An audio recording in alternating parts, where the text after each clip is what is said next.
this deadly danger dungeon. Why did Mario? Well, I couldn't really make my own pieces. I guess I could have with Sculpey or something, but before I could think of shit about anything. Okay. So I just start rolling with that. Yeah. Alright. Falling after they fall. Okay, game Oh, over. you're dead. You're dead. Well, what about my hit points? Oh, no. That's an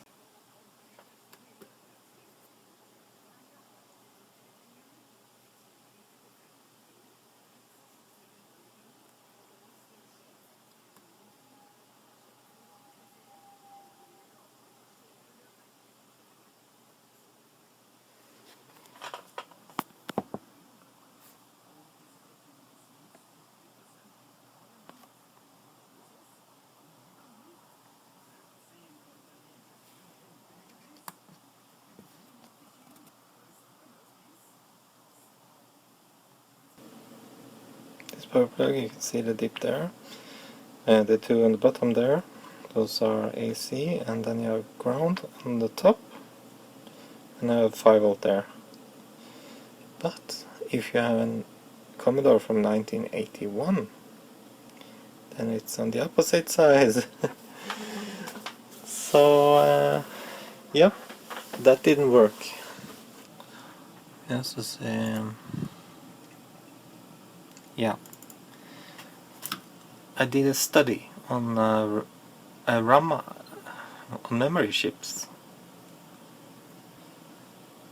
and as you can see, the absolute maximum voltage is usually 7 volts, so there's no problem there. Absolute maximum means that if you exceed that, then they don't guarantee the device to work anymore, so you shouldn't exceed that anyway. But there's one chip that is 6 volts. So why is there so many? Well, some of these are for 1 bit and some of these are 4 bit, I think. And that's because they are new and all, and also many of these are interchangeable. So the Commodore, they will buy, or service personnel anyway, when they service Commodore, they will buy either of these, whatever is on the market.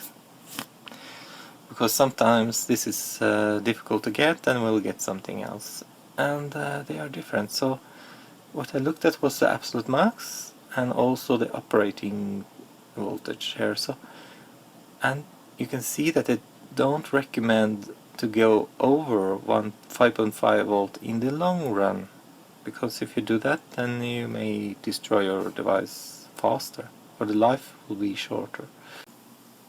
Okay, so I have a temperature test here, and it has been sitting for like 20 minutes or so next to the window, which is open, and the outside temperature is -7.5, so cold air will flow in here and then over this table, because this table is very much the same as yeah,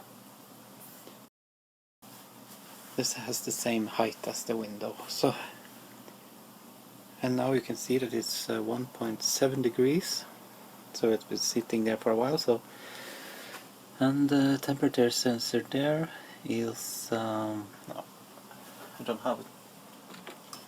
have that much light over there, so let's bring a flashlight. You can see it down there, it's underneath, it's the brown wire. Sorry for my nose. I have a Jupiter cartridge, and I also have this is power from this power brick, and from there I only take AC 9 volt, and I take 5 volt from that regulator there. And then I use this microcontroller to ramp up the voltage, and then it will stop automatically when the saver changes state. And then if you press the button one more time, then it will ramp down. Yeah, so let's have a look at that.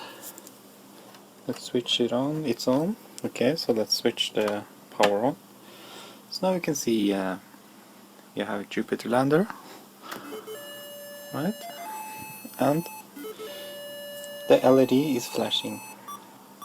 The voltage is 5.05, so that's just the initial voltage. That has nothing to do with the threshold. So let's measure without any power at all.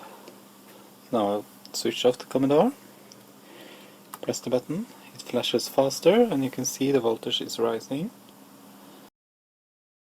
And it will continue to rise. There, you can see the fault LED has now come on down there. Yeah, so that's 5.40, and it measures about 5.42 when it's warm. So now it's actually negative here. So yeah, this is not a controlled temperature measurement. So minus 0.8, almost minus 1. So yeah, so the threshold is dropping. So how about the lower threshold? And so I press again, it will then ramp down. It stops at 522. Usually it stops at 5.24. So yeah, so 20 millivolts drop. So I should have used this. Oh, there's 21. So yeah, it's about 20. I should have used this meter for voltage. So, but we get in a ballpark measurement. And now I can switch on power. You can see how this works. So here you see it works. Now we can pay attention to the power LED on the Commodore and